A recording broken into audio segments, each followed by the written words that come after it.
சென்னை மண்டல வானிலை ஆய்வு மைய அறிக்கையில் 3வது மொழியாக ஹிந்தி சேர்க்கப்பட்டுள்ளது.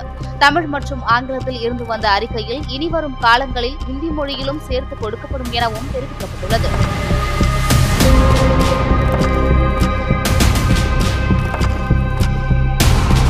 பொதுவாக வானிலை ஆய்வு மையம் நாள்தோறும் தினசரி அறிக்கைகளை வெளியிடுவது வழக்கமான ஒன்றாக உள்ளது.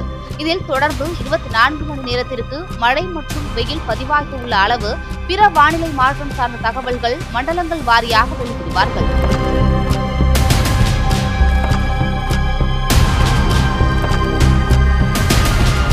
இந்த அறிக்கை இதற்கு முன்பு ஆங்கிலம் மற்றும் தமிழ் என 2 மொழிகளில் மட்டுமே வெளியிடுவார்கள்.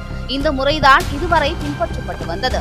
தற்போது இதில் இந்தி மொழியையும் சேர்த்து வெளியிட்டுள்ள ஆய்வு மையம்தான் முக்கியமான தலைமை வானிலை ஆய்வு மையம்.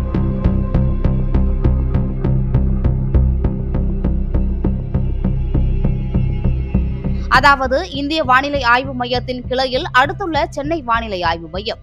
பிற மாநிலங்களை பொறுத்தவரையில் கேரளாவில் ஆங்கிலத்திலும், ஆந்திராவில் தெலுங்கு, ஆங்கிலம் ஆகிய 2 மொழிகளிலும் வழங்கப்படுகிறது.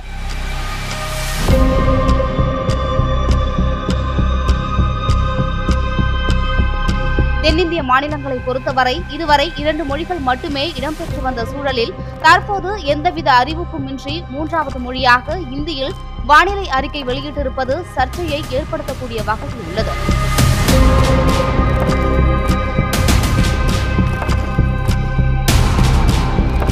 ஏற்கனவே மத்தியிலும் மாநிலத்திலும் மும்மொழி கொள்கை விவகாரம் என்பது பூதாகரமாகியுள்ள நிலையில் தற்போது இந்த சம்பவமும் பெரும் விவாத பொருளாக மாறியுள்ளது.